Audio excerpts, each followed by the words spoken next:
આજ કોઈ દિવસ નહીં અને કોઈ માણસ નહીં આજ આ માર્ગ ઉપર પહોંચ્યું નથી. આજ મારા માર્ગ ઉપર આવવાનું કારણ શું છે ભગતરાજ? હા દ્વારકાના નાથ, હા પ્રભુ, મારા મનની વાત, મારા દુઃખની વાત તમે નો જાણતા હોય પ્રભુ તો બીજું કોણ જાણે પ્રભુ? અરે ભગતરાજ, જાણું છું છતાંય તમારા મુખેથી સાંભળવા માંગુ છું ભગતરાજ. હા પ્રભુ, મારા મુખેથી સાંભળવા માંગતા હોય તો સાંભળો પ્રભુ. એક મારું સ્વરત છે પ્રભુ અને બીજું મારું પરમારથ છે.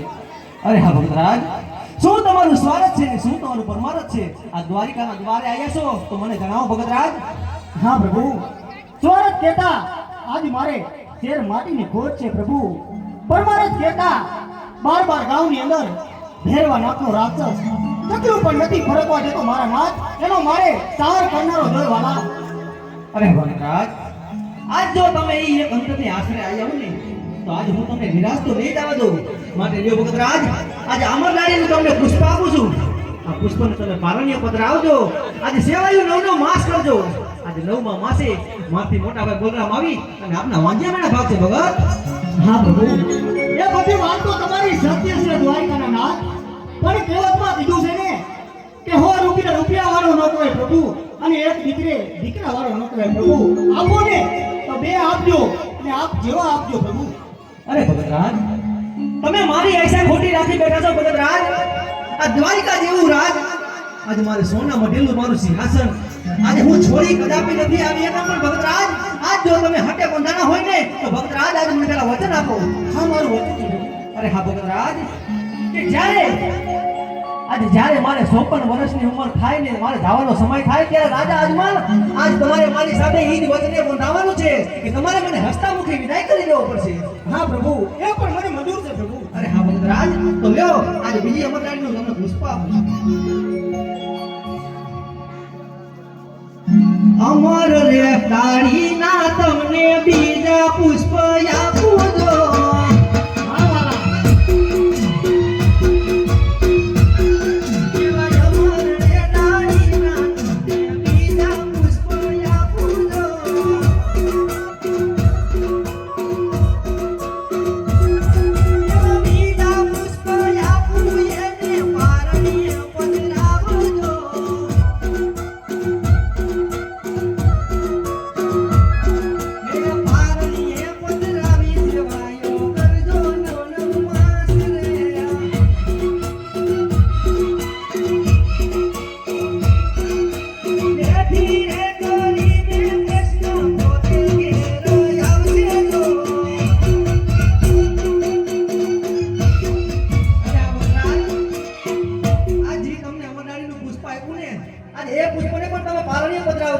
આજે સેવાયું એની પણ 9નો માસ કરજો.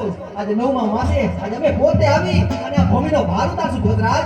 હા પ્રભુ, એ બધી વાત તો તમારી સત્ય છે, પણ કહેવતમાં કીધું છે ને કે કનૈયો કપટી કહેવાય, એને બોલીને ફક્ત વાર ન લાગે. તમે જો મારા ઘરે દીકરો બનીને આવતા હોય ને તો મને એવું હાથો હાથ વચન આપો પ્રભુ. અરે ભગતરાજ, આજ આટલા વચન આપવા છતાં જો હજી તમને મારા ઉપર વિશ્વાસ ન આવતો હોય ને તો એ કાર્ય કઈ રીતે બને ભગતરાજ? આજે મેં કપટ કરી છે, માતા પિતા ભાઈ બહેન આજ બધા સાથે કપટ કરી છે પણ ભગત સાથે કદાપી નહીં. પણ જો ભગતરાજ, આજ જો તમને મારા ઉપર વિશ્વાસ ન હોય ને તો આજ મારા રતન કટોરો અને આ વિરમ ગેડીઓ આજ તમને અર્પણ કરું છું.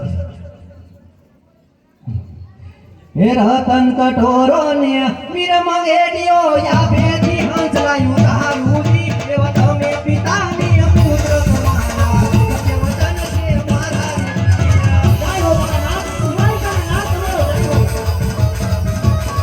હે કુમકુમની પાઘડી પાડુરંગ રેલમાં યા ભેજી હંસલાયું તારું જી એવા તમે પિતાની પુત્ર તમારા સત્ય વચન છે મારા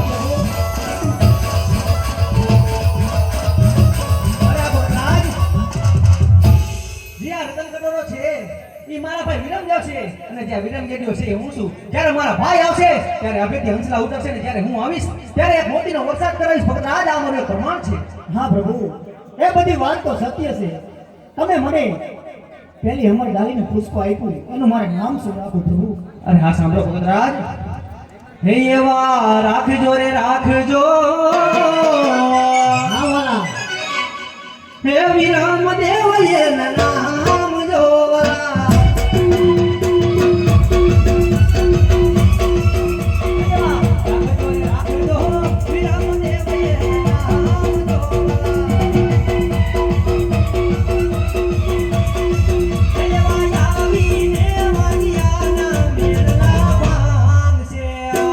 અરે પ્રભુ, હવે આ બીજી અમર ડાલીનું પુષ્પ આપ્યું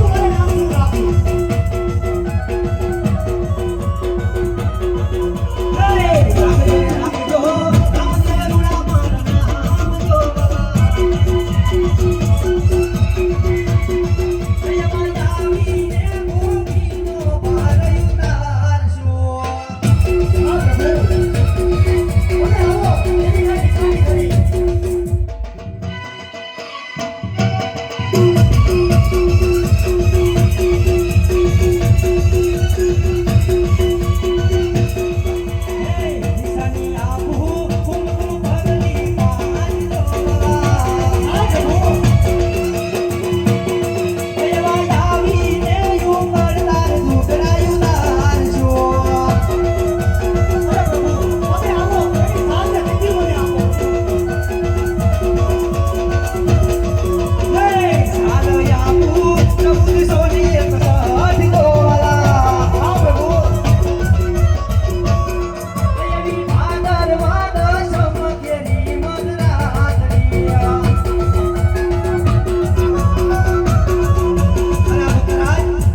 જ્યારે પાંચ કુમકુમની પગલી પડે ને અને ઉકળતા દૂધના ઉતરે ને ત્યારે તમે માની લેજો કે આ દ્વારિકાનો નાથ તમારે ત્યાં દીકરો બનીને આવ્યો છે. હા પ્રભુ, અરે ભગત રાજ, હજી કઈ જો તમારી ઈચ્છા બાકી રહી જતી હોય ને ભગત રાજ, તો આજ બોલો, આ દ્વારિકાનો નાથ આજ તમારી બધી જ ઈચ્છા પૂરી કરશે. હા પ્રભુ, હજી પણ મારી એક ઈચ્છા બાકી રહી જાય છે પ્રભુ. અરે બોલો ભગત રાજ. જેવી તમે નરસિંહ મહેતાને રાસલીલા બતાવી હતી એવી મારે આજ રાસલીલા જોવાની ઈચ્છા છે પ્રભુ. અરે બોલ ભગત રાજ, આજ તમારી જો ઈ એક અંતરની ઈચ્છા હોય ને તો આપ સોના સિંહાસન પર બિરાજમાન થાઓ. આજ ગોપ તુંબાડાને બોલાવીને આજ હું મારી ઉમરાવની રાસલીલા રચાવું. જય હો મારા નાથ, જય હો દ્વારકાના નાથ, જય હો.